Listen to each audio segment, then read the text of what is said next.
Hey everyone, welcome back to B Studio, and today I'm here with a brand new video for you guys. I'm going to be reviewing Cobra Kai Season 4, Episode 4, titled Bicephaly. I think that's how you pronounce it. First of all, I'm sorry for not getting these reviews out as fast as you might want me to. I'm busy with school starting back up, so I'll try to get these out nightly, but no guarantees. But in the coming, and hopefully in the next week or so, I'll try to have these done. I might try to post on the night I'm less busy. I might try to post too. And also, got this shirt, new Cobra Kai shirt. Hopefully you guys like it. I personally like it. It's a really cool shirt. Okay, so let's dive in to Season 4, Episode 4. I gotta say, this was pretty solid. I mean, every episode this season, besides a few, one being Episode 5, I'm not the biggest fan of, but this episode was pretty good. Pretty much, it kind of starts off with Hawk warning Kenny to get out of Cobra Kai while he can, after seeing him wear a Cobra Kai shirt. Here's what bothers me. Hawk was loyal to Cobra Kai for years, and now he's suddenly telling kids to get out of it, but he doesn't have the right to. Like, just think about how, like, loyal he was to Cobra Kai and how invested he was in it, and the fact that he's now antagonizing it, or, like, talking bad about it, that's just... I mean, here's the thing. I get Hawk got development this season, but, like, at this point, I was just really confused as to why he thinks he has the right to say that. When he was... I don't know. Like, and also, like... I don't know, just because he switched sides doesn't mean that he earned the right to switch sides. I don't know.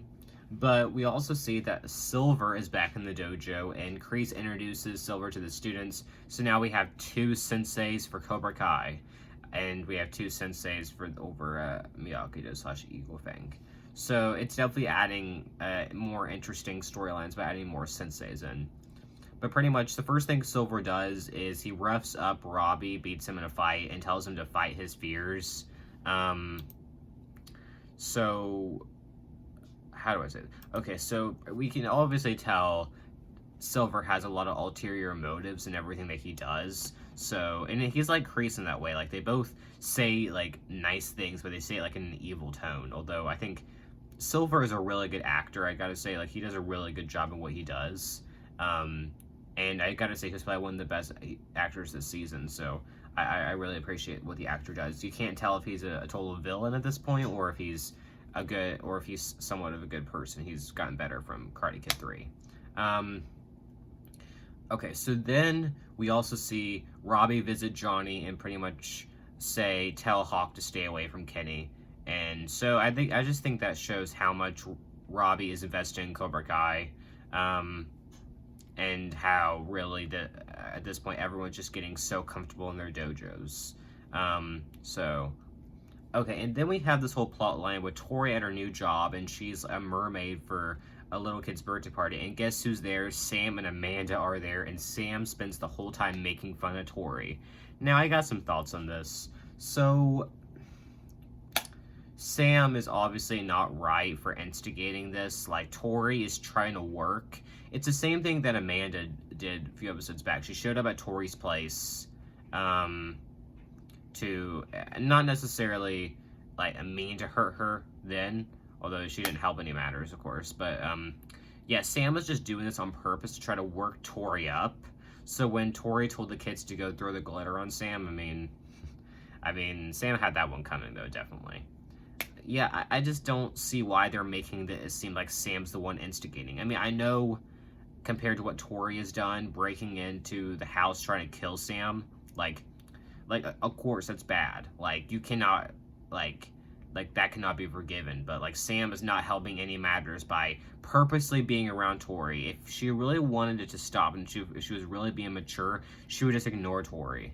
Like, she wouldn't purposely go up and, like, try to work her up. Like, that's just not right. And then when Sam kissed Miguel in front of Tori, I was like, oh crap, like, that was not right. I just don't understand why Sam has to go so out of her way to try to make Tori feel jealous. Like, shouldn't at this point, like, I don't know, like, Tori's not doing the instigating anymore. She's just trying to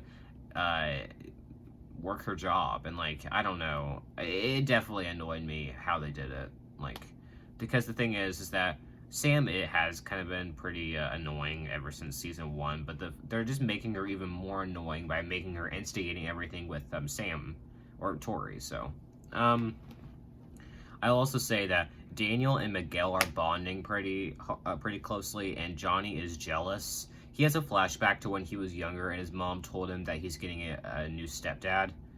Also, that's like the worst way to tell your kid that. I'm just saying that mom reminds me so much of Robbie's mom. It almost even looks like the same actress. It's so funny. Like, I just feel like they have so many similarities. Like, I could honestly picture Shannon like acting that way towards Robbie. Like, I don't know. I just saw a lot of parallels there. So Johnny wishes he had a dad. What's interesting here is that Daniel didn't have a dad growing up. Mr. Miyagi did fulfill that role for him, but Johnny came from a rich family, but his relationship with his dad wasn't as good as the relationship with Daniel and Mr. Miyagi, so Kreese was his only option. We know how that turned out, but if I'm being totally honest, I do kind of feel for Johnny when he sees Daniel and Miguel bonding. Like, that's obviously hard, especially when you have your rival and you have